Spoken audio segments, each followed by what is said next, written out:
Hey, it's Jeremy from Jeremy.net.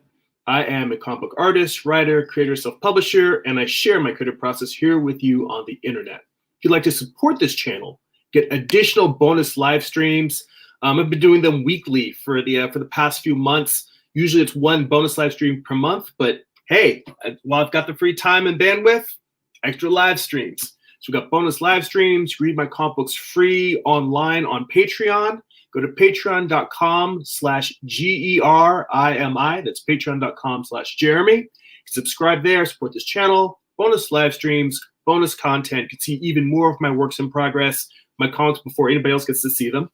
If you would like to see the best of the work that I share on social media, work in progress, time-lapse GIFs, sketches, figure drawings, just delivered straight to your inbox of having to track me down all over social media, sign up for my newsletter, newsletter.jeremy.net. You also get a free bonus digital sketchbook when you sign up there. Lots of other great goodies. My digital writer's toolbox kit there, the little thoughts and musings that I have on the writing process and tips to remind myself how to work at improving and becoming a better storyteller.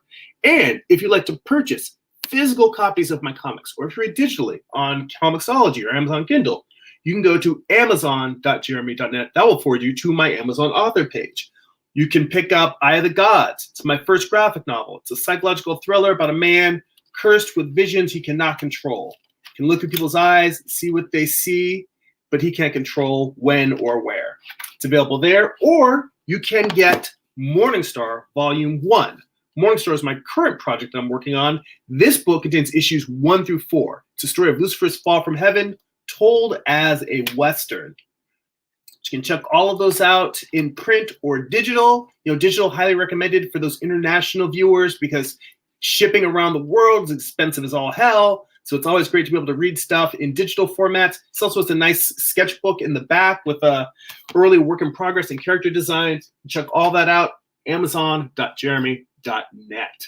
Okay. So this morning, we are continuing with Gray Tones on the final issue of Morningstar. So it's an 8-issue series. The first book has first volume is issues 1 through 4. I have published issues 5, 6, and 7, and now it is just a matter of wrapping up the Gray Tones. If I can pry my stylus out of its holder, so here we go. I am working in Procreate, and I believe last week I kind of went into a lot of my Procreate process. Pardon me. But really, it's just a matter of getting in here, and I have the panels masked off with an alpha lock, so that each one kind of like has its own separate layer of flats. But beyond that, I just get in and try to keep it really simple, to be honest. Just very simple, almost flat colors, except that it's grayscale. But just defining different character, enough to define separate characters from backgrounds, separate character from character, giving their costumes a little bit of extra detail. But beyond that, I like to keep it very, very simple. It's interesting because it's something I've been thinking about a lot, in that I don't think color is necessarily my strong point, which is one of the reasons why I do a black and white comic. But, when I'm doing these, I'm trying to let the line work do most of the heavy lifting and then just come in with the gray scales. The gray tone, just to zhuzh it up a little bit. But I've been thinking a lot about trying instead, or maybe in future projects, to do more open line and let the values, or if I work in color, let the colors do more of the heavy lifting. So that's something that I'm definitely thinking about when I wrap up Morningstar. I'm going to be going through a period of artistic exploration. I've joked with friends of mine that's going to be my artistic Rumspringa. Just going to be trying stuff out, doing a lot of standalone pieces while I'm writing my next comic project.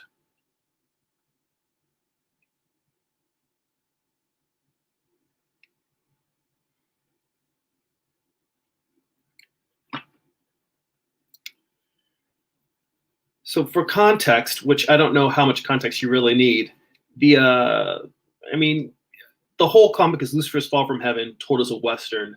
The final issue is basically one giant corral gunfight. It's just and this particular scene, Lucifer's the one with the hat, and he's battling the Archangel Michael. It started out as a gunfight, and then I know it's ridiculous, but they were both too good of gunfighters, so they ended up shooting each other's guns out of their hands. So now they're down to swords and pitchforks, and it has become an epic, biblical battle.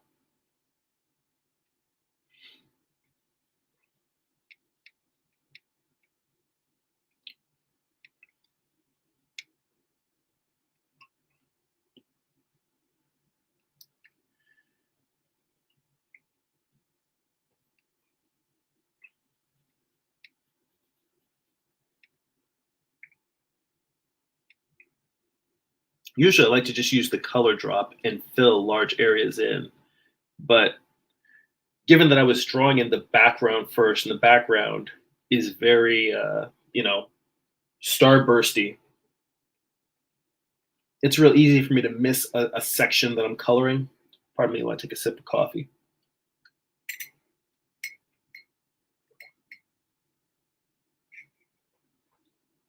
It's real easy for me to miss a section, a little piece of area that should have some gray tone to it, and then I've got to go through and do a bunch of hunting and pecking to try and make sure I get all of that. Something else I've been trying to do is actually work with larger brushes in Procreate for two reasons. One is just the simple, it keeps you from focusing on minor details too early. But two, much as when I'm working with charcoal pencil, I spend a lot of time working with 4B and 6B because it's super, super dark and I tend to be heavy handed. Working with a larger brush forces me to use a lighter touch. And for all of those who develop hand cramps when they're drawing for long periods of time, the secret to that, I mean, true, I haven't had the point where I'm drawing for like 8 hours a day. I usually give myself, plenty of breaks throughout the day. But in a situation where we're drawing that long, I've seen the best thing that helps is just using a lighter touch. Not gripping your pencil so hard, digital or traditional, and not pushing so hard on the surface. Those are two things that just put a lot of pressure on your joints and your nerves. And I find that using a large brush with the pressure sensitivity, in order to get a smaller detailed line, I have to practically let my pencil glide along the surface. It's almost like I have to hold the pencil completely off of the tablet and just let the tip just glide across. And doing that helps tremendously with the amount of pressure you're putting on your hand. And hopefully that will give you a lot of longevity as an artist, and not destroying your joints, your carpal tunnels. Got to take care of those tunnels. They're escape tunnels for your imagination.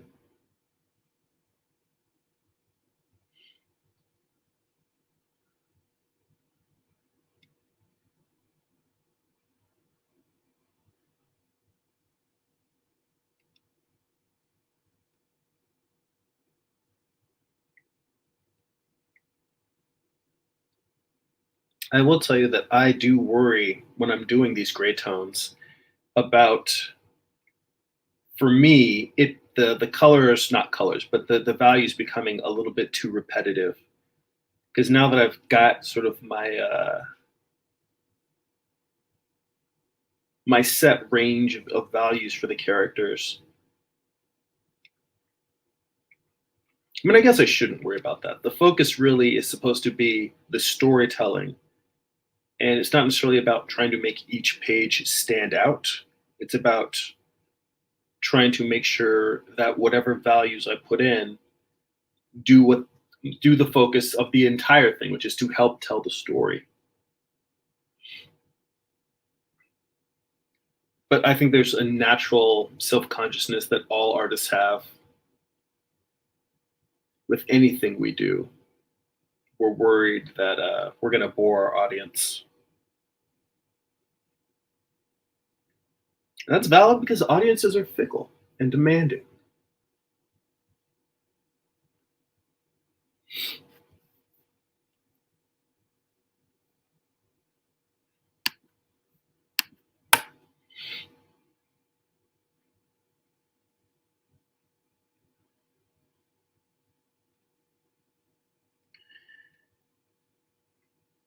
Yeah, for this, I mean, I really don't get into much rendering.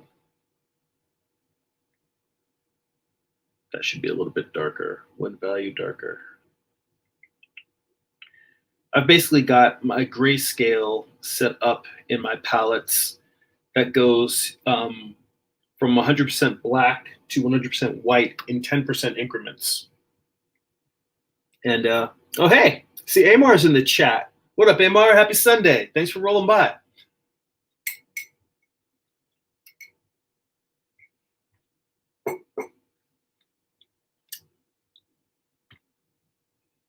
But yeah, I try to keep the number of values very limited, and I think I've mentioned this in the past. Even though I've got values set up 1 to 10, I think those are there if I'm doing a digital grayscale painting and I want all 10 values. For the most part, I rarely go darker than 5. Like if anything needs to be darker than 5, then I usually just do it in ink as black. And I think I've mentioned that before, that that going any darker than that tends to make the page muddy. Whatever I'm drawing gets a little bit muddled. You can't see the figures and the details. It becomes mush. I don't want to draw mush.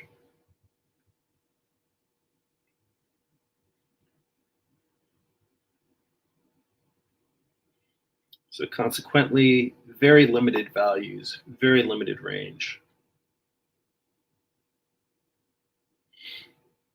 And I think that's one of the things that will be interesting when I do start experimenting with doing more color work, more color pieces, is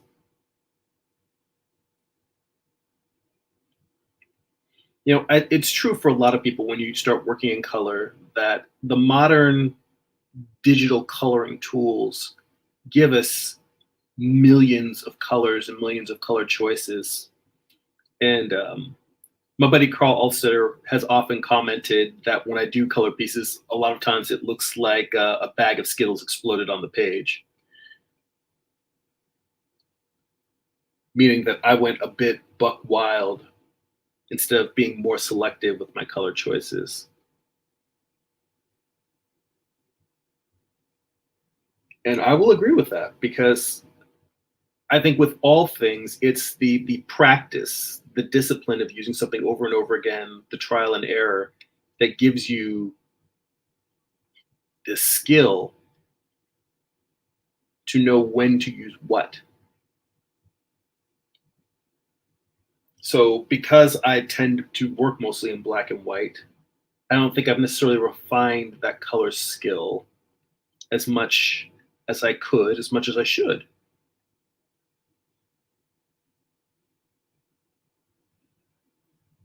And I think it might be fun. Well, I know it'll be fun.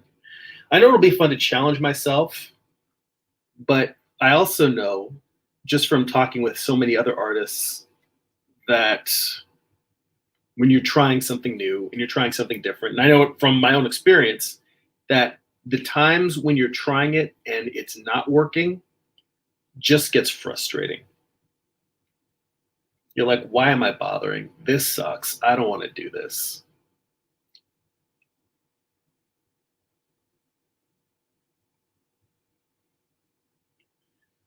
But you got to push through that. It's like I said in Pulp Fiction, it's just pride effing with you.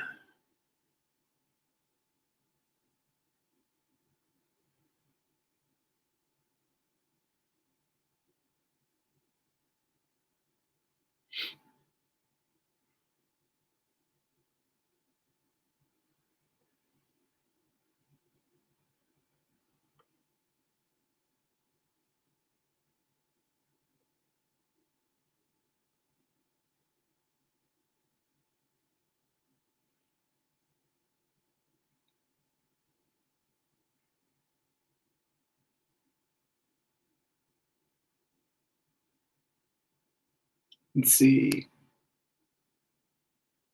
Oh yeah, Amar's in the chat. He says it's better to set a mood based on the story of the brand. Sometimes branding sometimes can have a color scheme. Oh, he says I finally invested in a Logitech Brio cam and also bought a table easel and a 600-page sketchbook. So looks like we're going to be seeing some sketchbook live streaming from Amar soon. Definitely check out his channel. You guys go there, click on the link. He has a lot of great work. He shares his creative process working in 3D. Oh, Trevor's in the chat. Hey, what up, Trevor? Skull. Good to see you, man. Looks like folks are rolling in here in the chat. Amar says, I'll be doing some traditional streams soon once I have both webcams set up the way I need them to be. Joseph's in the chat. Hey, thanks for coming by, Joseph. Good morning.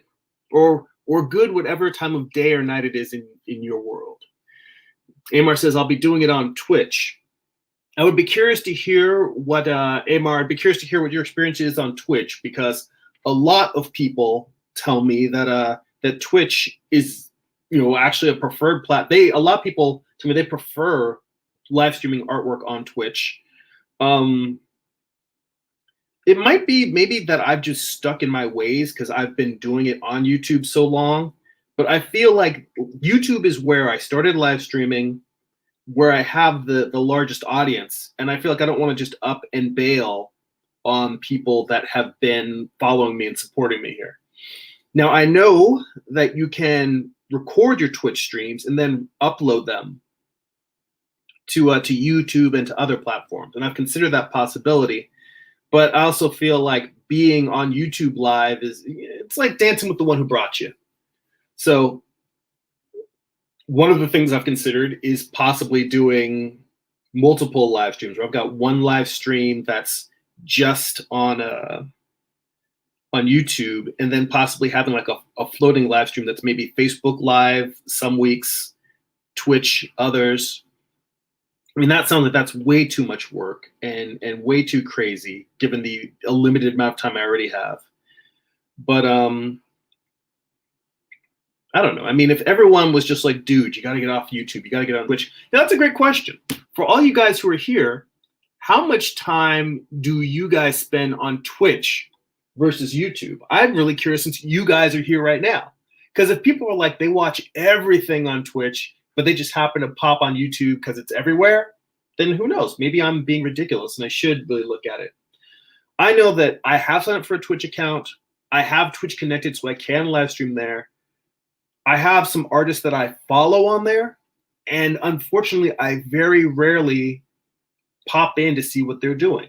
I've been so embedded in the YouTube ecosystem that's really where I spend time. If I was going to try anything, I think I'd probably pop into Facebook more just because there's a larger audience there. But that said, I mean, I think Twitch is a good platform. There's people I follow on there, but I don't really spend much time watching stuff on there. So I'm curious about you guys, how much time you spend on other streaming platforms.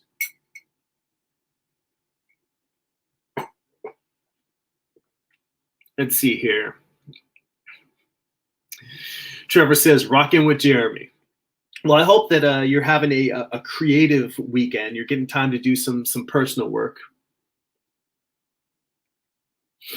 Amar says, I have not done a live stream on YouTube. YouTube drops too much. It's funny in mentioning it dropping. I had problems until I switched to a tethered Ethernet. I switched to actually plugging my Ethernet cable into my computer as opposed to just connecting to the Wi-Fi in my house, and that made all the difference. After that, I was like, oh, I actually can stay on and it's working. And I mean, it maybe Twitch has better buffering or better streaming software, so maybe that won't happen. But I have to imagine that if you're having connectivity problems with live streaming on YouTube, I can't imagine that they would be that much better on Twitch. And I'm not saying that to try and win you over. I'm just saying be forewarned. The same problems you may find live streaming on one, you may find live streaming on the other. I still think you should try it, especially because I'm not doing it, and I just like having someone else be the guinea pig. Let me know how it goes. Let's see here. Amar says Twitch is closer to real time and the interaction is better.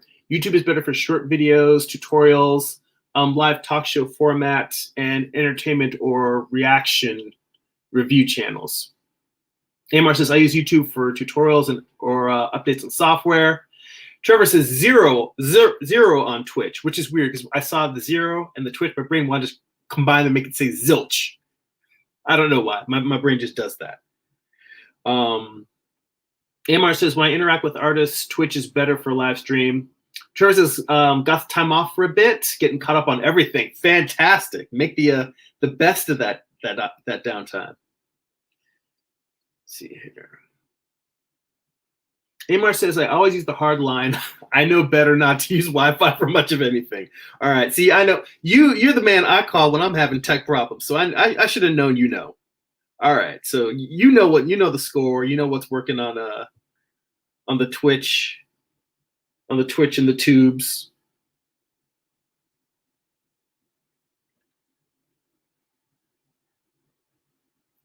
Let's see here.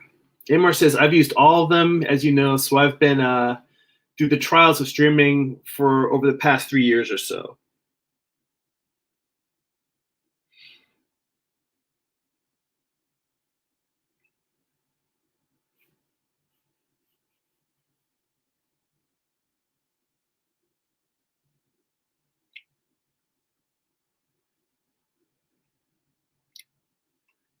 Yeah, I mean, honestly, if that's something that I would consider is if the Patreon revenue were higher, maybe I should make that one of my goals on there is multi-platform streaming. Because if I got to the point where we're making enough on Patreon to cover the subscription model for StreamYard, then I would probably consider doing the thing where I'm multi-platform streaming at one time.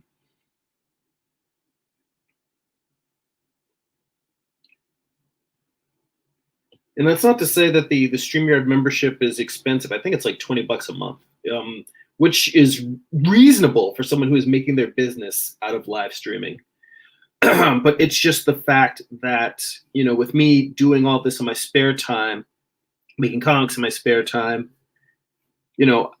I do definitely put money into the business of my artwork. But, most of my time and energy is put towards the day job.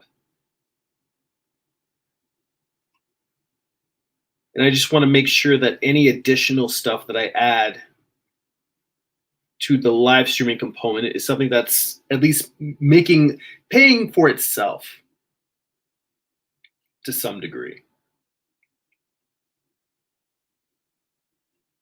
There's a little horizon line here. I'm going to go into the line art and delete that. There's a lot of stuff that I find that as opposed to sitting down and doing a cleanup phase, as I'm going through and I'm doing the gray tones, I'll just come across and I'll see a line there that I'm like, oh, I don't like this line. I'm going to get rid of that. Or this face looks wonky. I'm just going to do a little touch up. And I just come in and get rid of a little stuff here and there. And the most important thing that I have to remember is change it, unlock the layer, change it, relock the layer. And I think we all know why, because I'm sure many of you have gone on and spent like 45 minutes or an hour working on a piece to realize that you are destroying. Well, I mean, with this, I would notice pretty quickly because on the line art layer, if I start, painting on there, I'm gonna be, the line art's gonna get obliterated and I can just undo. But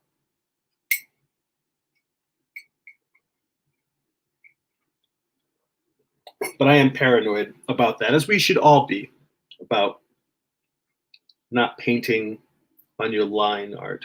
I'm trying to, there's a spot of liquid on my screen that you guys can't see, but I'm trying to find where it is so I can wipe it off without smearing my artwork. Not smearing, but making strokes on there. Let's see. I see Martin's in the chat. Hey, how you doing? Thanks for popping by. Damar says you can do multi-platform streaming with OBS or SLOBS with Restream as well. All right. Well, that is something to look into. I have not looked at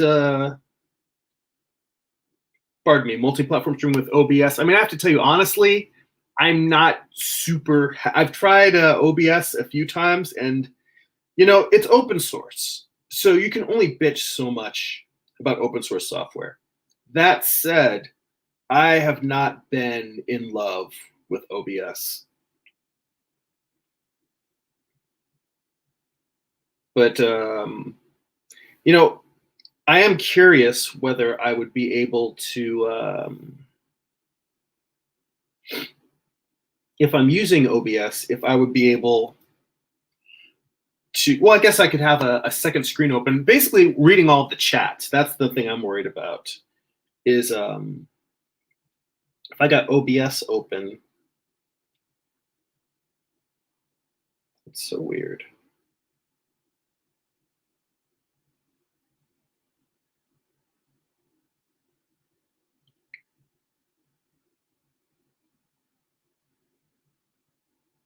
I'm checking the values, so we wanted to make sure it was 100% white, because to be honest, the white just looks a little off gray. And I wonder if that is a factor of the screen protector that I have on my tablet, or maybe it's just spending too much time looking at screens now. Even pure white is starting to look gray to me. I don't know.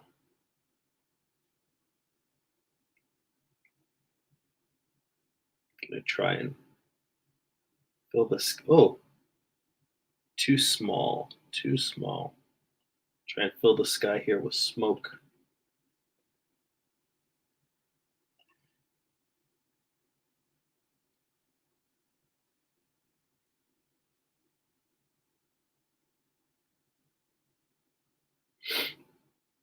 But yeah, I mean, obviously the whole point of doing a live stream is to be able to interact and talk like we're talking here. So, I mean, even using StreamYard, if I had the paid StreamYard, I have to imagine that it's challenging to, what the interface is for having the chats from all different platforms. Like, let's say you're streaming even just to 3 platforms. Let's say you're streaming to YouTube, StreamYard, YouTube, Twitch, and Facebook. If you're streaming to all of them at the same time, I have to imagine that getting all of those chats aggregated so that you can read them, not necessarily that I'm going to have like thousands and thousands of viewers at the same time, but, well, I guess you'd probably have to have a moderator at that point, someone who's going through and curating.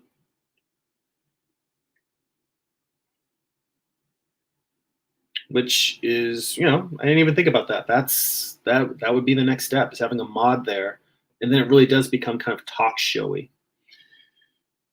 I guess I don't think about that because for so much of me making artwork, it's been a one-man show, with the exception of my wife coming to conventions and helping me at the table, or some buddies that I occasionally will table with at conventions.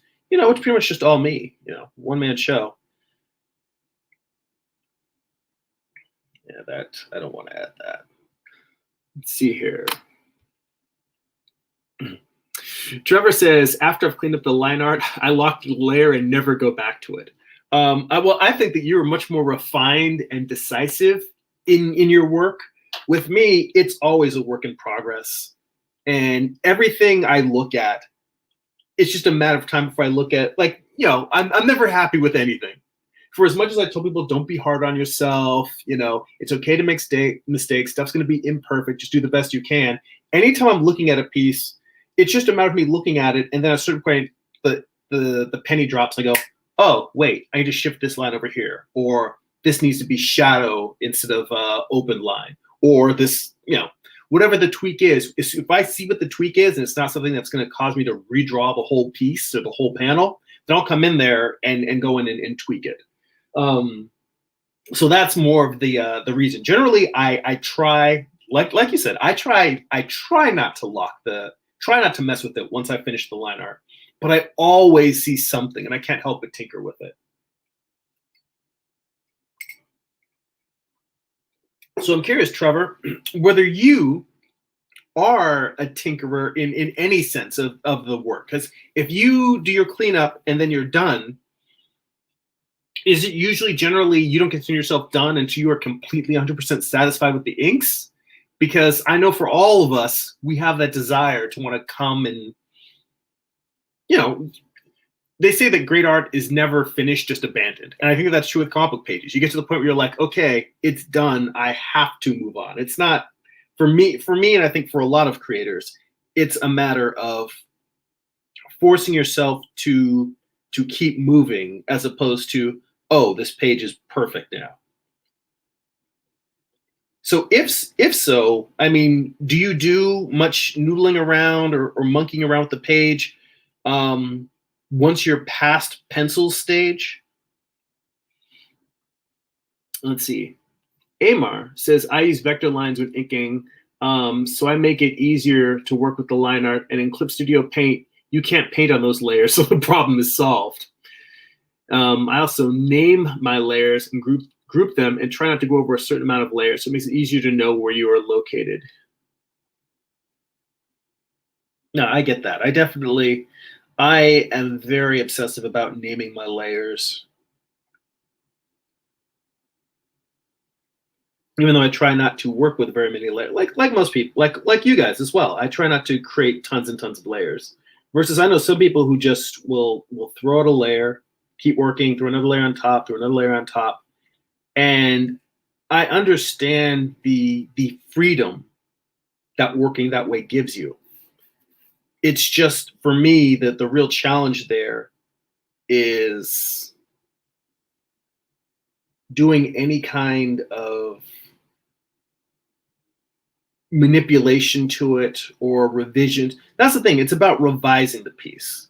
Because I think I learned from my day job that I try to make things not easy to complete in terms of finishing it fast. I try to make them easy to revise, because I'm constantly coming in and tweaking and changing. It's a living document to me.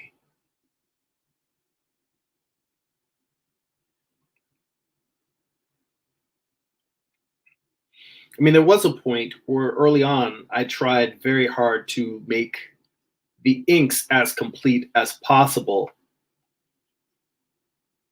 because that, for the early issues in the trade, they're gray tone. That's because I switched to doing gray tones. But in the early issues of Morningstar, it was just black and white, kind of like the Hernandez brothers.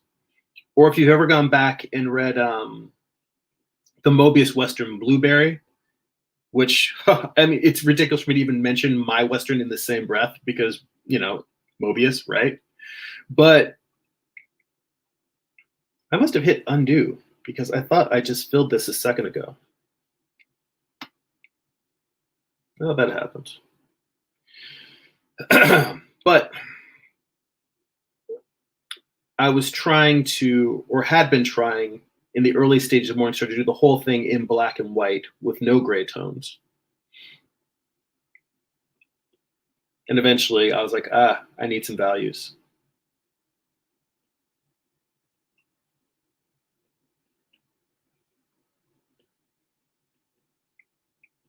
So I'm not being too precious here. I wanted to have some value to make the bale of hay kind of come forward a little bit. And I'm just putting a little bit of tone around here to imply Lucifer ripping that bale of hay, or ripping the pitchfork out of the bale of hay. Let's see here. Ah, Zeus Toves, my boy Jesse's in the chat. He says, abandoned is too strong. And that thing about pages being abandoned, not finished. He says, I prefer to say estranged. That leaves the opportunity for revisiting stuff, which I do all the time. Okay, see, Jesse and I are kind of, or his process is a little bit more like mine. I take it as far as I can. I look at it this way. I fix all of the problems I have within my power to fix, and then I move on. And if somewhere down the line, I figure something out, or I'm all, oh, I just need the right reference for this, or whatever it is, then I'll come back and tinker some more. So, and Trevor says, I tinker right up to print time. He says, I've always redrawn panels and pages after I've done the tones and colors. I'm getting better, I think. He says, I try not to get too far into the fix-it addiction.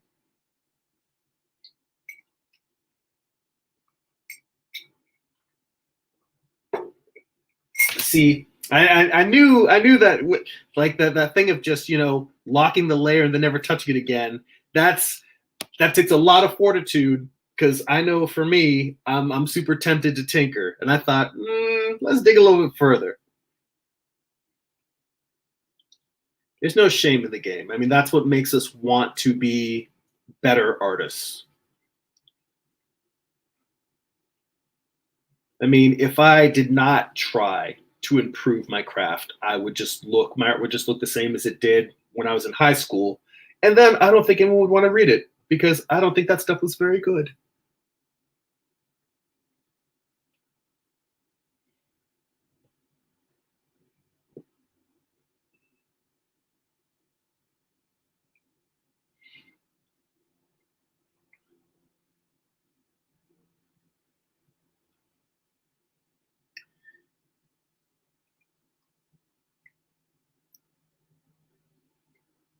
Yeah, it's always a fine line between that pursuit of excellence and being overly obsessive and perfectionist.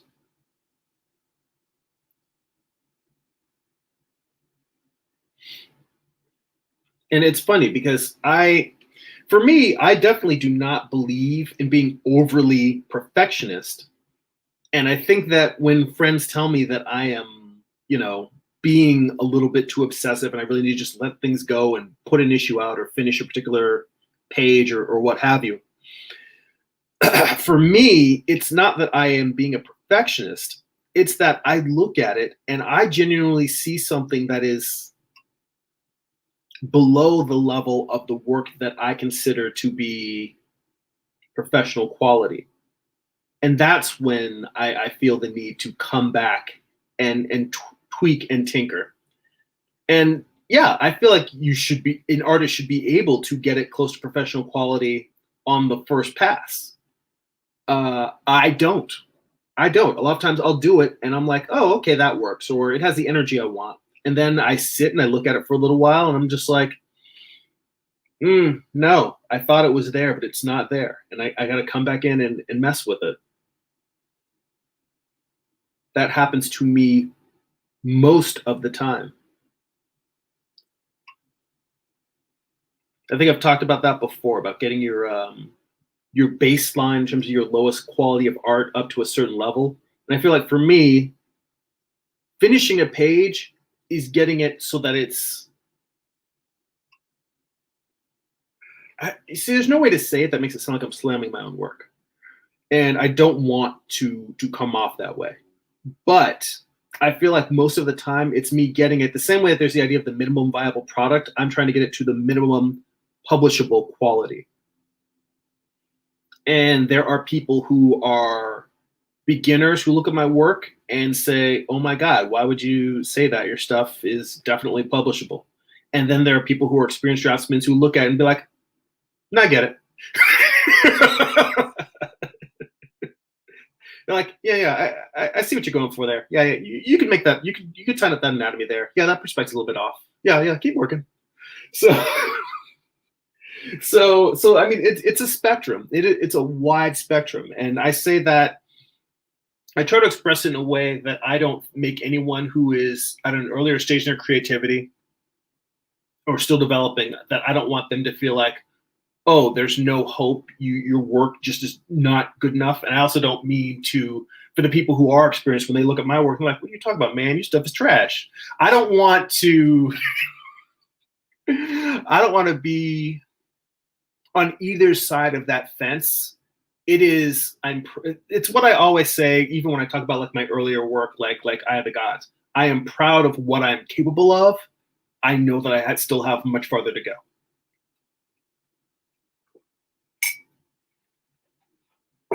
And I think that that's a mark of maturity, in being able to acknowledge that and not feel defeated or bummed out, but simply to say, this is the process I'm continuing to learn and grow. And then you just do the work, sit down, you make the pages, you get the reference, you figure out the anatomy or that weird pose, or you work out the perspective. You do the things to try and push the work further along. And again, try not to obsess. Let's see here. Scrolling back up in the scrolling back up into the chats, in reference to Jesse's comment, Trevor said, "Estranged." I like that. I'm stealing that. Amar says, for the most part, I do it and let it go. It can always be improved. When that project is repurposed, then that can happen. Unlike work, for me, it's not an agile process. At this point, it's a need for completion rather than a need for perfection. And he says hello to Zeus Toves. And Trevor says, as long as it serves the story, but I always seem to find different tweaks or stronger ideas later for a few panels or so. Yeah, very much so. That's definitely it. I have gotten to the point, I have a YouTube video somewhere where I talk about thumbnailing for fixing, re-thumbnailing a page as a problem solve. There was a comic book page that I was working on, I think it was maybe issue 6 or 7 of Morningstar. And there was stuff in the panel that just did not look right. The drawing wasn't right. And I sat there and I was trying to figure it out. And I put the comic book page aside, the inked page that was done. I was trying to figure out what was wrong with it. I set it aside, grabbed another sheet of paper, and I started thumbnailing the whole page. And I realized that it wasn't a drawing problem. It was a storytelling problem. And the panels didn't work. The panels were awkward because the storytelling just did not make sense. The way it made sense in my head the first time I thumbnailed it, but when I got it out on the page, it just wasn't working. And I can't remember if I redrew the entire page or whether I just redid certain panels. But yeah, for me, even though I thumbnail extensively, as you guys have seen, a lot of times I will just come back into a page if it's not working. I'm like, all right, how far back do I need to go to figure out what's wrong? Is it something in the thumbnail stage? Is it something in the layouts? But just a lot of times the answer to whatever struggle I'm having is found in the step before. So if I'm having a problem with the inks, the problem is in the layouts. If I'm having problems with the layouts, the answer is in the thumbnails. In the story I just told, I was having problems with the inks and the answer was in the thumbnails. But you get where I'm going here. It's just going one step back or one level back in order to assess and problem solve. And to Amar's point, that can definitely be taken to an obsessive point, and sometimes you just got to get the thing done. And you want to spend your time storytelling as opposed to problem solving. I completely get that.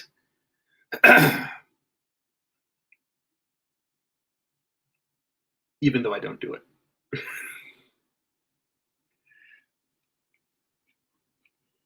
see here. Yeah, Amar says, Says that's what thumbnailing, the roughing process is for. Says you can hash out all that stuff in the beginning while fleshing out the story. So once you hit the comp stage, it's time to wrap it up and move on. And Trevor says, Batten once wrote, and that's the great Batten Lash, by the way. Batten once wrote and composed the end 6 pages that I had to redraw over 2 days for a printer deadline. Amar says, for the untrained and the new, they have not the trained out to understand.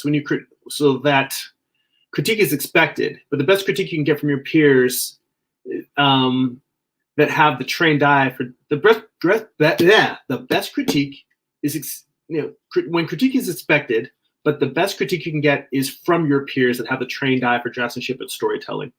Trevor says, I love thumbnailing, but there's always composition and storytelling problems I find later. Yeah, inevitably, I think that's because storytelling unto itself is both art and science. In that, there's definite rules like crossing the 180-degree line, having strong silhouettes that communicate the story. I mean, hell, I would have to sit down and really think about what the rules of composition, of storytelling and composition are, or I could just break out a Will Eisner book. But but yeah, even with those rules, there's a certain art to it, in that as you go through the story, you're always going to find little things where the magic is in your own personal story and looking at something and saying, I know the rules say this, and I'm not going to break the rules, but I'm going to tweak them. Because you just see something that can feel a little bit better and work a little bit better. And even if you can explain technically, this is why this works, even though it's not following the rules exactly, we can't necessarily explain why it occurred to us to do something different. Except for the fact that sometimes you look at a page, you followed all the storytelling rules, and it's the difference between doing a page that's mediocre versus a page that actually makes you feel something. Because, I mean, definitely there's pages I've done where I'm like, okay, this gets the job done. I'm moving on. And then there's pages where I look at it and it gets the job done, and I'm just like, yeah, it does get the job done, but that's all it does. And I know I want more feeling. I want more cowbell.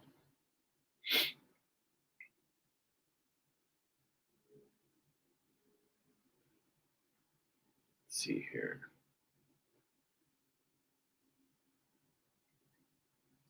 Nice things with these close-up panels is that it's real easy to just figure out what to focus on. Just a guy holding the handle of a pitchfork. Let's see here. I have to throw that up just because Trevor says tangents. Freaking tangents. Yes. I like to think that the more I do artwork, the better I get at stopping tangents at the early stage. But inevitably, I'll be inking and I'm coming across the line and I'll see a tangent there, and I'm like, it's literally like I look down, I'm like, what are you doing here? I thought I got rid of you.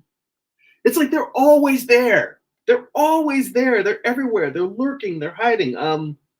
For anyone who's watching who is not a particularly experienced artist, a tangent is just when you have a foreground element.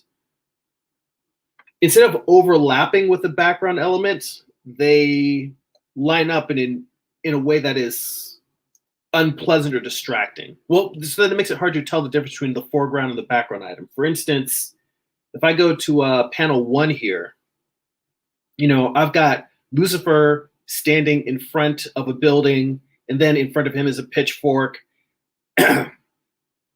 Let's say that the building that's coming down behind him, let's say that I had this corner of the building. Whoops. let's say I had that line coming directly down. That line is way too thick. But let's say that that corner hit right against the hat, and it's almost like you can't tell where the hat ends and the building begins. You know, that would be a horrible tangent. Or for instance, the way I've got Lucifer's jacket coming down, and it's cutting a little bit below the pitchfork. Let's say that that jacket cut in here, so it went right to the corner of that pitchfork. So then it's sort of like it almost like the jacket's blending in with the pitchfork. Now, those are places where I intentionally moved things in the pencil stage to not create tangents. But as hard as I work on it, invariably, every page, I'll usually find a tangent somewhere that I'm just like, ugh. I mean, I can guarantee you that somewhere on this page, there's probably like 1 or 2 tangents that I thought I caught that I have not. There's always tangents in there somewhere.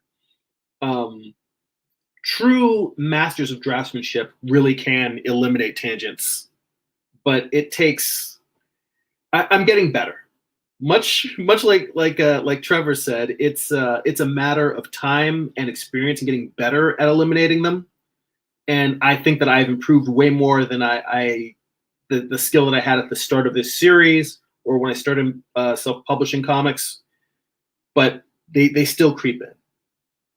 Son of a bitch. Trevor says, yeah, tangents. So many answers to every problem.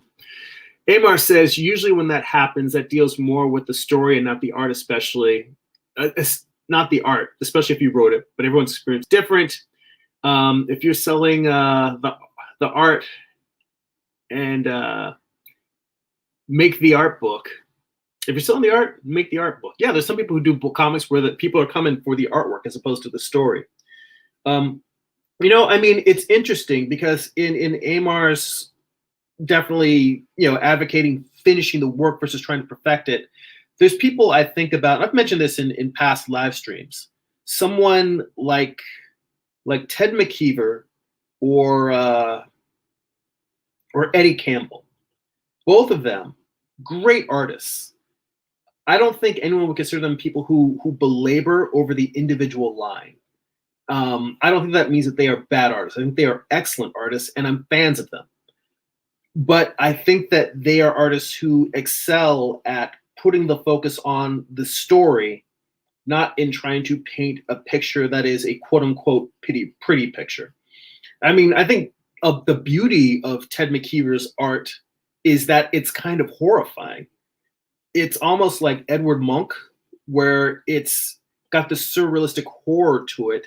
I think that a lot of his characters have a certain grotesquerie to them. Kind of like the monsters in Hellboy, but even more dark and twisted. But I do love his work. I think that that's the appeal of it. I think for Eddie Campbell, you know, he's a great storyteller. But I think when you look at the individual drawings, they're loose and they're quick and they're impressionistic. They get to the point. I'm curious if you guys have checked out the work of either of them, Eddie Campbell or Ted McKeever.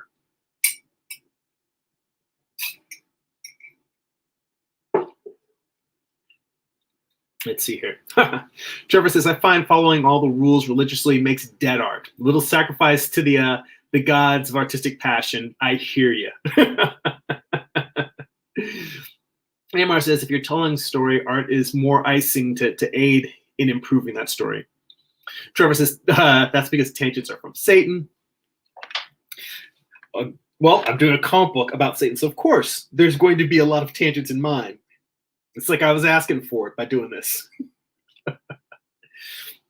Amar says, based on art and comics, there have been best-selling comics without great technical skill. That's been true for comics since the beginning of time. And Trevor says, Eddie Campbell is a genius. You know what's funny? I can't remember if we talked about this when I had you on the stream, Trevor, but I have From Hell sitting on my bookshelf, and I haven't had a chance to read it yet. I bought it specifically because I heard that they were going to republish it. I think Top Shelf was going to republish a color edition. And I think Eddie Campbell was either coloring it himself or supervising the coloring. But I wanted to read it in its original black and white form, and I didn't know if, just by virtue of them releasing a color version, the black and white one might go out of print. So I bought the black and white. The main work of Eddie Campbell's that I have is the collected version of his Alec, his autobio comic, The Years Have Pants. I remember at my local comic shop, they had a very well-stocked indie section, and this was in the late 90s, early 2000s. And I had heard Eddie Campbell's name from working with Alan Moore on From Hell, but I saw this one comic there, had his name on it, and I just picked it up. And I just fell in love with his storytelling. It was so fun and intimate, and it was just really refreshing. It just brought me into, because it was a person who I did not know. I didn't even know Eddie Campbell really as an artist at that point. It was my first experience other than hearing his name.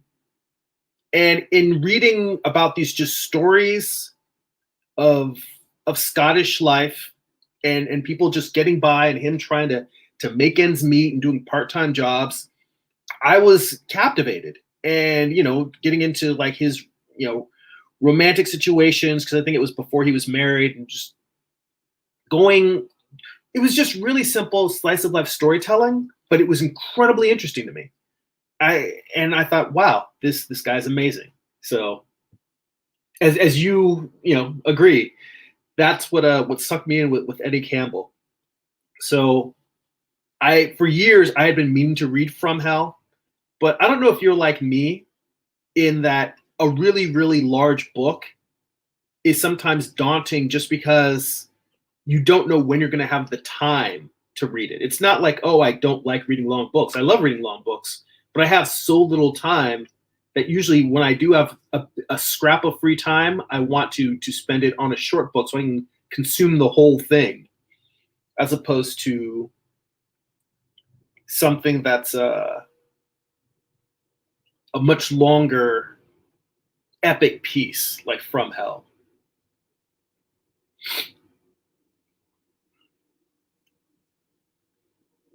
Oh, Trevor asked, do you have the annotated From Hell? A ton of great info from Eddie Campbell. He says he's super funny too. I have watched a YouTube video. I can't remember what it was, but he was doing an interview. He did an interview with someone, and hell, they might have been promoting the color version of From Hell. And I just remember just sitting and listening, and it was a very pleasant, entertaining chat to hear him just tell stories about his years in the comic industry and all the stuff he's created and continues to create.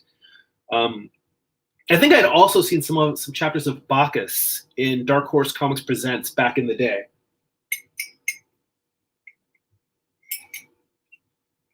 And Bacchus was another one of those books. I don't think that when I experienced and read Bacchus, I think I was in high school. And I don't know if I even really understood the comic. But much in the way that, like, if you start reading superhero comics when you're like in first or second grade, you don't necessarily get all of the context. I think that in high school, when you're reading books that are a little bit deeper, something like Bacchus, that, as a high schooler, I don't think I really understood all of the nuance in terms of what he was doing with mythology and characters. And I haven't gone back and reread them. I still have those issues somewhere. I think in my my parents' closet, in a closet at my parents' house, I've got a long box with some old Dark Horse comics. And I've got those there. I haven't gone back to reread them. Although, see, that's the thing about digital. I know a lot of people don't like reading digital, but I find it easier these days to just go pick them up in a digital platform than to try and dig out and find those boxes of old comics.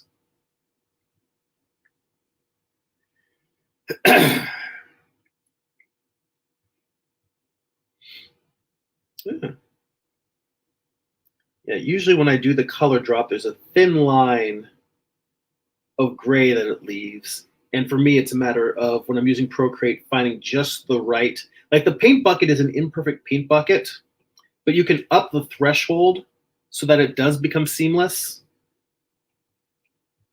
And I think a lot of times when I have the threshold set just right, it's actually like, oh, it really did look seamless, but I still have to go in there and take a close look. So we are at an hour here. So unless anybody has anything that they want to pop off or ask, I think we're going to get close to wrapping it up. And even though I had started on panel 1, you know what? I'll tell you what. I'm going to try and finish this panel today anyway. I'm going to stay on for a little while longer and just finish this last panel so I can wrap up this page today. So at least I'll know I got a page of the comic done. So I think that I will stay on for that much longer, however long it takes me to finish this last panel, and then we will call it a day.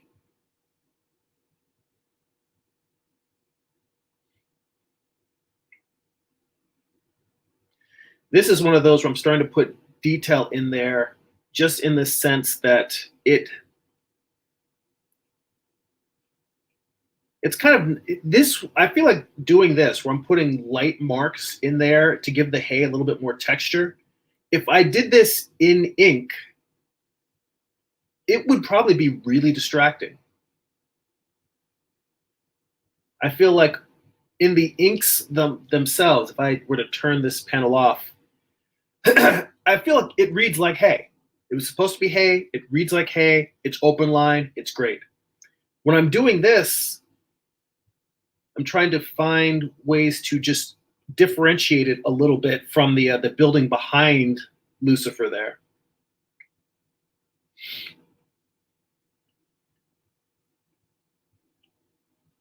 And it's funny because this is definitely one of those things where if I were doing this comic in color, then yeah, it would just be yellow highlights or very light yellow over a darker amber kind of beer colored base.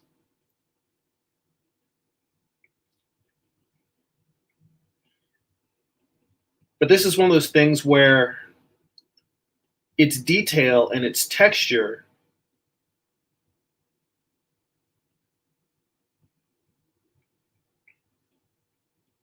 but because it's done in tone instead of line art, I don't feel like it's fighting with the figure. And it also gives me a reason to allow the rest of the figure to be more in flat color. Because this obviously has a lot of going on in it now with all this texture. And that tells me to want to make everything else kind of simple.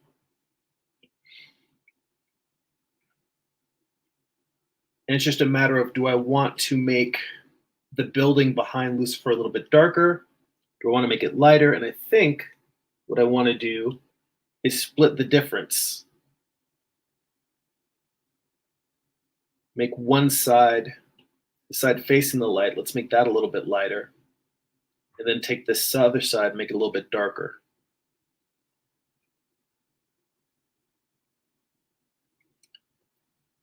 Push the brush size up a little bit.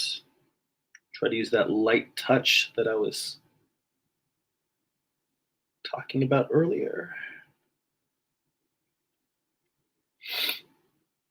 Let's see here. I see Luis Guillermo is in the chat. He says, how many layers do you use for each page? Well, as I mentioned, I'm working on Procreate. And because I'm not using flats like a lot of comic artists, I can't just have one layer for flats, one layer for base color, then a layer for rendering. I mean, I could do that, where I have a layer for rendering and a layer for highlights. Instead, the process I have found is I use my flats. I mean, I use my layers similar to flats, where I just have one layer for each panel. Because I'm working just in black and white, I kind of just treat each panel as a simple painting unto itself and just paint in my values for it. I would probably have to find a different way of doing it if I were working in color. But what it is I have a layer for the fourth panel, a layer for the third panel, second, for 1 through 4, and then my layer of line art. And what I do is I put an alpha lock on each layer. An alpha lock meaning that I can only paint where there is already color. So each of these panels started out filled in, and when I get to the edge of it, it's not going to go off of the screen into the other panels. It's similar to masking a layer. This way I can just color in each panel without having to worry about keeping my strokes within it. So really, it just depends on how many panels I have on a page. If it's a 6-panel page, I'll have 6 layers plus the line art, 8 panels. Occasionally, if I want to have a glow or a lighting effect, I'll put an additional layer above the artwork. Sometimes I'll duplicate the line art because I decide I specifically want to change something, but I want to keep the original line art as a backup. So yeah, that's really it. One layer per panel, plus line art and occasional special effects. I hope that answers your question. Trevor says, I got through my artist edition of Cadillacs and Dinosaurs, Xenozoic Tales. Now I'm suffering from feelings of artistic inadequacy. I will tell you that I don't have the artist edition of Cadillacs and Dinosaurs, but I have, I think, all 4 volumes of Mark Schultz various drawings sketchbooks. He eventually collected them into one big book, but I was buying the original. They were like 48 or 52 pages. It was something very slim, but they were these beautiful art books. And I read through the whole series thinking that his work is what I use as the high bar for what I'm aspiring to as a visual storyteller. And I even told him once that I met him at a convention when I bought one of the various drawings books. And I told him that I very much thought of him as an inspiration as an artist and draftsman. And he said, don't look at it that way, because he said he's way too slow. And I told him, but your work is worth waiting for. When you look at Mark Schultz, his work isn't slow because he's a slow artist. His work is slow because it's amazing, and he takes the time to make it amazing. And I think that goes back to what we were talking about earlier in terms of, making the art good enough to move on. Mark Schultz is making the work well above that bar. He is an amazing master storyteller and an amazing master draftsman. And I think looking at his work could make any artist feel inadequate. That said, I think he, like a lot of great artists, is very humble about it. So he definitely didn't feel braggy. The first thing he tells me when I say that I look at him as a role model, it's like, no, don't look at somebody who gets more work done. So hell, Amar, maybe Mark Schultz agrees with you, even though I think his work is friggin' amazing and well worth the time he puts into it. Ballpoint is in the chat. Sorry, I've been rambling on. It took me a little while to get to this. Ballpoint asks, what thoughts when writing a story and making a plot the main focus, and the world? I'm not sure if you're saying the world vague. Ballpoint says there's the opposite take too. Read Howard Chaykin's American Flag. Well, I think that it's a misnomer to separate plot and character, because there are plot-driven writers and there are character-driven writers. And I think that we've all seen poor versions of both, where you see a plot that might be exciting or a really good premise, but the characters are vaguely drawn. They're very thin, and at the end you may have been told a story that was sort of entertaining, but you didn't really care because you didn't care about the characters. And you've also seen stories where the characters are very richly drawn and they feel like real people, but like nothing happens. I feel that plot is an externalization of the internal conflict of the character. I don't feel that plot and character are separate. They are one, if well done. And I think that if you look at the best stories, people will argue whether they're plot stories or character stories. I think that if you look at a story that is really, really well done, people say, no, they're all about the character. The plot isn't really important.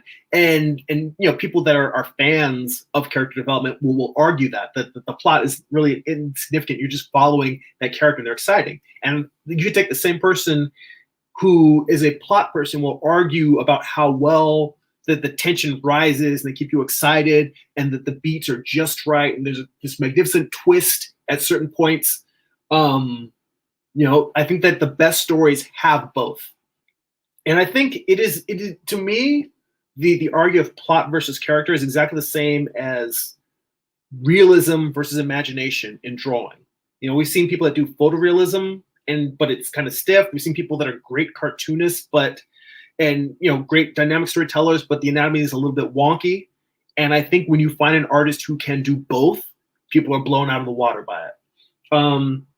Not that he does comics, but I think of Drew Struzan. Drew Struzan is a guy who is photorealistic, but amazing. But his work still feels amazingly dynamic. I mean, that's taking it to the extremes. But even with Alex Ross is somebody who is a photorealist, but his work does not feel stiff. Part of that is that he's art directing his own photo shoots, and he is basing the composition. He's doing the compositions first. He's working out what he wants to tell, and he's working out all the picture, then getting the reference. He's not just shooting photo reference and then tracing it. That's the difference. That's the Norman Rockwell process. Which, if you guys haven't seen it before, if you just Google in my channel, look up Norman Rockwell. I do a short review of a book called, I believe it's Norman Rockwell Behind the Camera. And it is a comparison between his paintings and his photo reference. And that's how Norman Rockwell worked. He worked out all of his drawings first and worked out his compositions and then shot the reference for it.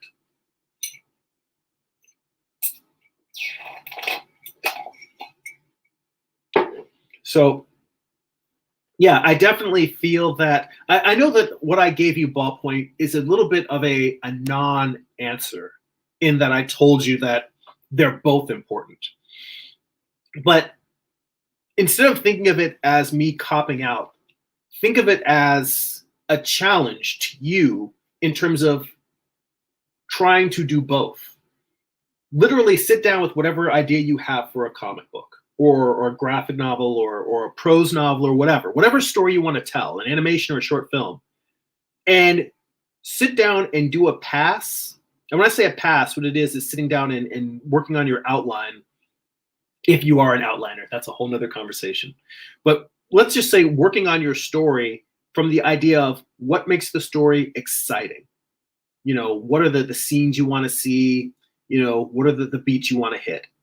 And after you do that, sit it down for a couple of days and then come back and forget about your outline at all. Like, it's there. Don't look at it. Sit down where your character starts and follow the character. Do another version, but do it where you just say, what is the character thinking? What is the character feeling? What are they going through? What do they want? What do the other characters? Because part of developing characters is not just developing your main character. True, you don't necessarily have time and space to explore every single character in the story, but you don't want just your main character to feel real and everyone else to be stiff caricatures of a character. You ideally want all of your characters to appear real and fleshed out and thoughtful, even if that's just an illusion of the plot, and realistically you maybe only developed one or two characters. But my greater point is, with your story, try not to make it an either or, because you can have both. And you should aspire to have both in your story. You should aspire to have both strong characters and strong story development. And I think what you'll find is when you write, you'll come up with things that the character wants that contradict your plot. And you should follow those threads and see where they take you. And then when you get to that, if it takes you to a different place, maybe it means that you rewrite certain scenes, you rewrite the arc of the story. Maybe it means your story still ends where you wanted it to, but you realize the character is going to take different paths to get there. When I was working on Morningstar, I remember that I got halfway through the series after I finished volume 1, where I had issues 1 through 4. Was working on a scene for the 5th volume, and it just did not ring true. And I realized that I needed to go back and rewrite the whole second half of the series. And the reason for that was just that the ending that I had, it worked for me, but it didn't, I hadn't earned that ending. What I'm trying to say is that the ending of the story was still satisfactory to me, but the things the characters had to go through to get there, they hadn't earned that yet. They had to go through more torment, more struggle. The decisions they made didn't quite make sense given what we had seen of them thus far. So I had to put more character development into my story. And that's really what my second pass on Morningstar was, even though I thought I had already done all of the character development and worked it all out. Sometimes you get pretty far down the road and you realize, oh, wait, I need more character development. And so that's what I did. I stopped working on the series for a good 3 or 4 months and just did rewrites. I stopped drawing for 3 or 4 months and just spent time writing until I got it correct. So yeah, those are my thoughts in terms of plot and character and world building. I hope that is helpful to you, useful to you. Let's see. Martin in the chat says imagination over realism for me, although they're both important. And Trevor says everything is in service to the story. Yes, true. Well, Trevor, here's an interesting thought. If everything is in service to the story, do you agree with the idea that plot is character? So you could say that everything is in service to the story, but you could also say that everything is in service to the character because the character and the story are one? Or do you think that there is a distinct, would you make a distinct separation between plot and character? Because I even though it's my opinion, I know there's people who would disagree. So I'm curious what your thoughts are. And by the way, a lot of the people I know who are very plot focused are people who are prolific. They have a formula down. And I know that generally formula is considered bad. You don't want to do formulaic writing and formulaic stories. But formula allows people to be productive. And while I don't particularly want to be formulaic, I can understand people saying that they just need to get their story done. They're on a schedule, they're on a timeline, and they're just trying to crank stuff out. So I always try to leave room in my thoughts and my opinions for people who are like, you know what? I see what you're going for. That's not my priority. The priority is getting the story out as quickly as possible, as much as possible. And, you know, you've heard me complain that I don't draw fast enough and I take too much time and I wish I were more productive. And be like, well, hell, maybe if I were more formulaic, I'd be more productive. So I think that it's valid to, I always like to walk on both sides of the street. Anything that I consider what my opinion is, I always like to say, yeah, but what about the people that believe the opposite? I always like to at least look at those things, look at the validity of it, and see if I can find a way to take the best of both worlds. Because my ass is greedy like that. Mm-hmm. Martin says, plot and character react off of one another.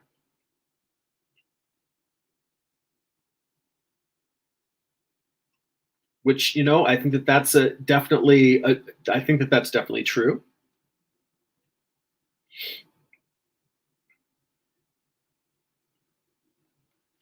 I will tell you, I don't think that this was intentional, but the deeper I got into Morningstar, the more I feel like I was ripping off Frank Miller,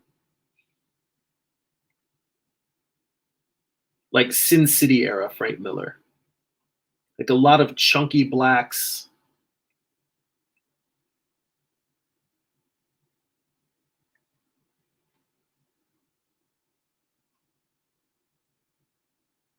Just trying to get a strong silhouette, and then let's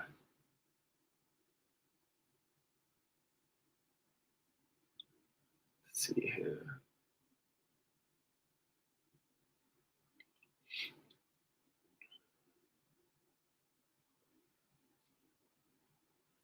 Yeah, I am almost done with this panel.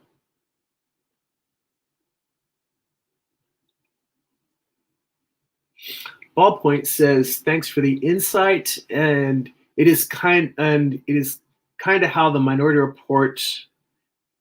Oh, it's kind of how they did Minority Report. The writer paid attention to the story, hinted at the world. So I'll look at American Flag suggestion, Trevor. Yeah, American Flag is a great suggestion. Um, that's one that I've only read all the way through once, but I think I've reread it a couple. I mean, I haven't reread the entire series more than once. I have that Dynamite collection they did of the whole series, because prior to that, I had just found issues here and there.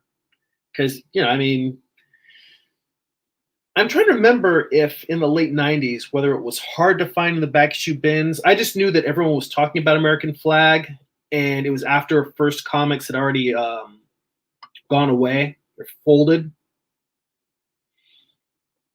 What's also crazy is I've got the first volume of Tim Truman's Scout sitting on my bookshelf. That's another one where another creator who I know by reputation, and so I bought his work simply because I'm like, I need to read this, and I just haven't made time to read it. Yeah, Tim Truman's another one. I think there's a lot of stuff from First Comics that that is worth going back and looking at. It's amazing work. I mean, that's where I discovered Lone Wolf and Cub. Um, Being a Frank Miller fan, when Frank Miller started doing the covers for the reprints, and then after that, Bill Sienkiewicz took over, like they really introduced people to a lot of great work, a lot of great comics. I bring that up because First Comics published American Flag. That's the relation there for let's see. Martin Morris. Martin says Scout. Yes. Yeah, I definitely need to check that out. Oh, and he asked, it's an interesting question. Which are you more invested in?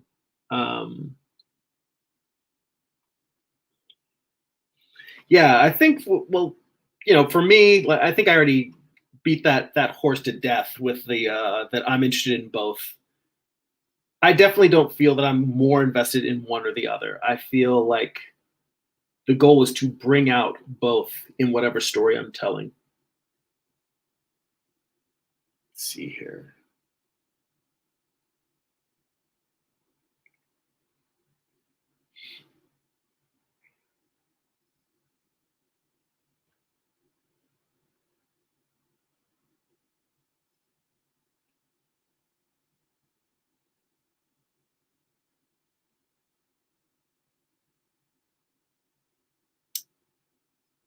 I think this panel is just about done, with the exception, whoops, with the exception of drawing in the pitchfork in the foreground.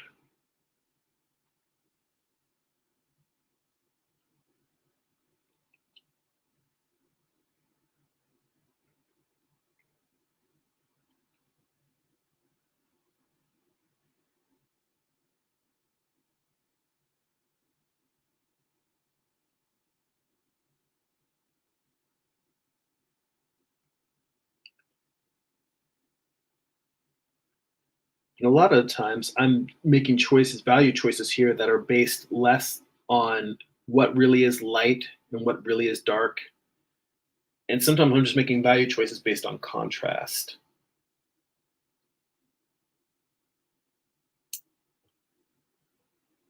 I think I'm going to come in here with some white to try and pop this out a little bit more. This is one of those where I was trying to create a sense of volume with the rendering that I put in ink. It would have been completely fine to do this open line and just let it pop on its own. And this is the one place where all of that that texture that I put in the background is a little bit distracting. The texture of the hay.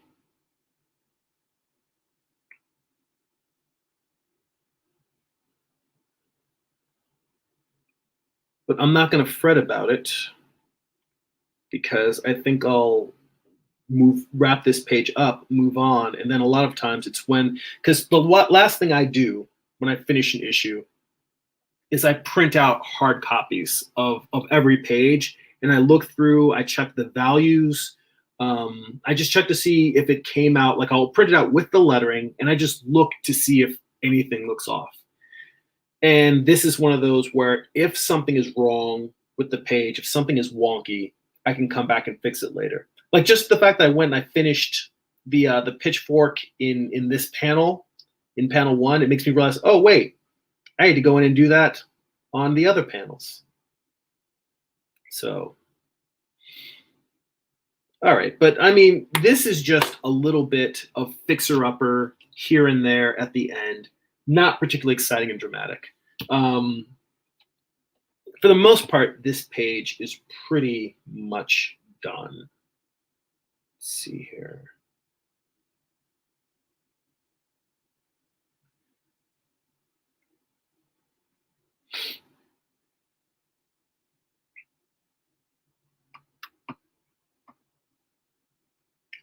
I wonder, even though I fret about working in color and it taking me longer, I wonder what it would be like to do a comic fully in color, coloring it myself. Whether it would open up my my storytelling process. There's a comic on Webtoons I've been meaning to read called Lore Olympus. I think it got optioned and they're developing it into a film, but it's sort of a Greek mythology, a little bit of contemporary romance in it. And the artwork is beautiful. The story and the characters look very captivating. And it's another one that I'm just like, I want to find time to read. So much good. You know what? That's the thing. Anybody who is bored, they're just not opening their eyes and looking around. There's so many great comics and great content and great stories out in the world. I don't know how anyone can be bored in the world we live in. I mean, that's not even talking about video games. I refuse to have a console in the house because I would not get any work done at all.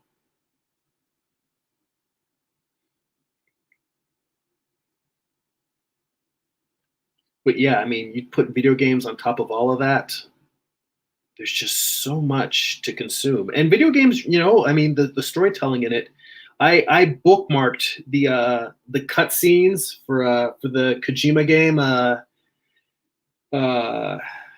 Death Stranding, because I don't have the time to play it. I don't want to have a console in the house and lose like 40 hours to or 60 hours, however long it takes to complete the game. I don't want to lose that time I would spend making comics. But I bookmarked the video of all of the cinematic scenes, and I just figured I could just watch it as a story. The storytelling is so great in video games these days. Long way from the original Final Fantasy. Long way from the Adventures of Link. All right. There we go. Last comments in the chat. Trevor says at Martin, yep, American flag, Times Square, Black Kiss, Blackhawks. The Shadow, and many more. Excellent artist, first-class world builder. Yes, very, very true. You know, Times Square, that's one of the ones, that's a Chaykin one that slipped by. I've got Black Kiss. I haven't read the sequel. I've got Black Hawks and his Shadowrun too, but there's still, I mean, and the guy keeps producing work. You know, United States of Hysteria, I mean, for all the drama that was around it, I trust Chaykin to push buttons and tell amazing, provocative stories. I want to read that. Got to make time for that too. I did read the Hey Kids comics, the first volume of that one, and I want to read Satellite Sam just because it's a weird, crazy period piece, you know, sex crime book, you know, love letter to early television. That one looks awesome. Let's see. Trevor also says, you're in for a treat. Everything is layered and builds to future stories. He also says to Bob Point, if you enjoyed Lone Wolf, try a book called Camus.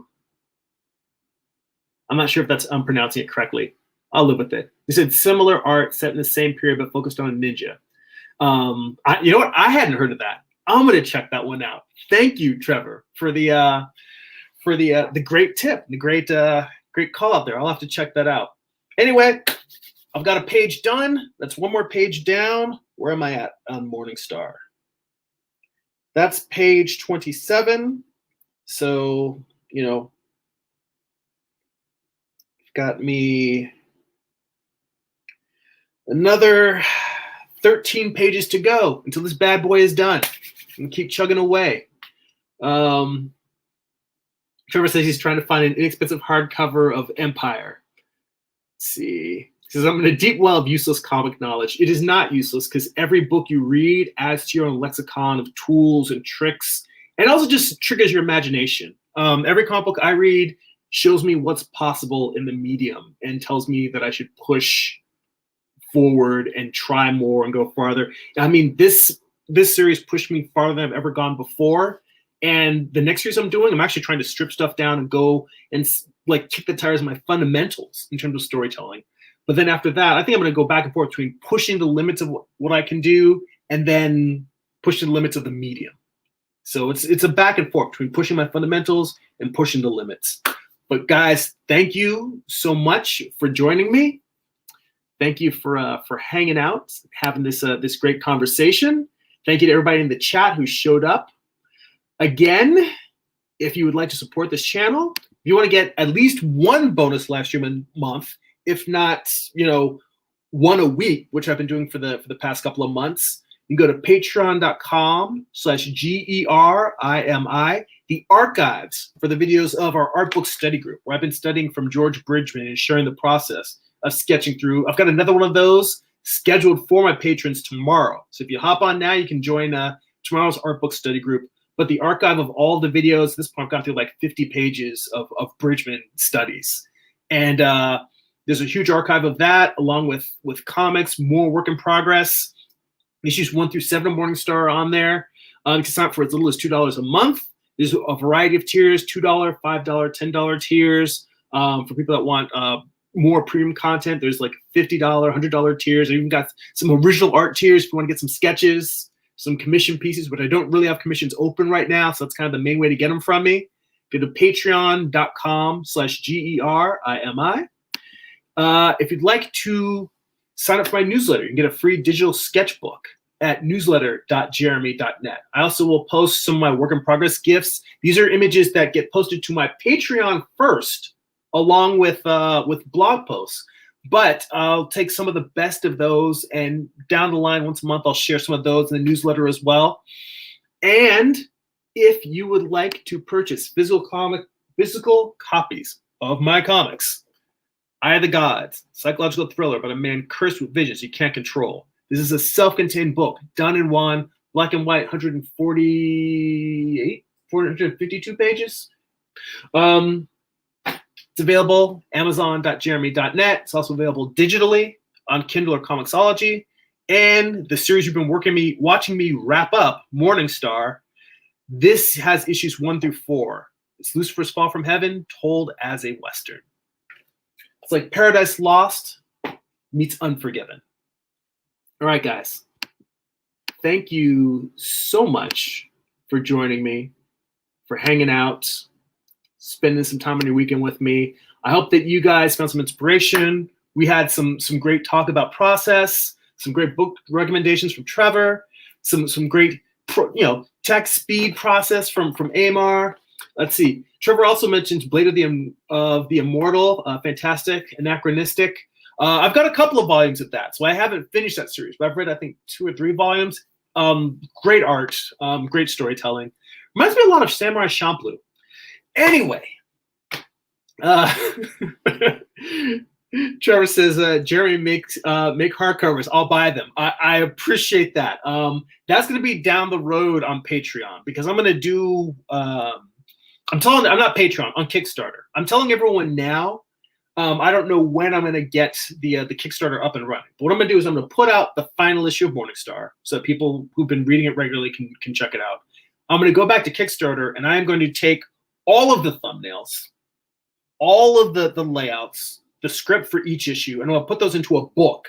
So it'll probably be somewhere between 60 or 70 to 90 pages. Depends on how many thumbnails I did for that issue. But if I take all of that, I'm going to call it the process edition. And what I'm going to do is I'm going to put out issue 1 of the process edition. Because I've always joked that if people saw how much work I put into each issue of the comic, the amount that I draw is a graphic novel's worth of drawing, like a full 100 pages worth of drawing for one issue in terms of all the sketches, the process, all of that work. So I'm going to put together a process edition for issue 1. I'm going to publish it on Kickstarter. And if that does well, I'm going to do the entire series on Kickstarter. And then once I complete the entire series, then I will probably do like a giant slipcase, big-ass hardcover of everything, this mammoth Morningstar Absolute Edition. So that's down the road. And I'm telling everyone now, because then like every few months you're like, when's it coming? When's it coming? When's it coming? I want you guys to be bugging me about when's it coming. So that way when I launch, there'll actually be an audience for it, and you guys can spread the word and tell everyone else to go get it as well. So yes, I will eventually make hardcovers of it. But, finish up this issue only because I don't want people who haven't read it to be able to read it in the format that was originally sold at conventions. Then the process edition on Kickstarter. Then the hardcover. And by that time, I'll be done with the next series. All right, guys. Thank you so much. I hope this was entertaining and interesting to you. That's it for now. Go be creative.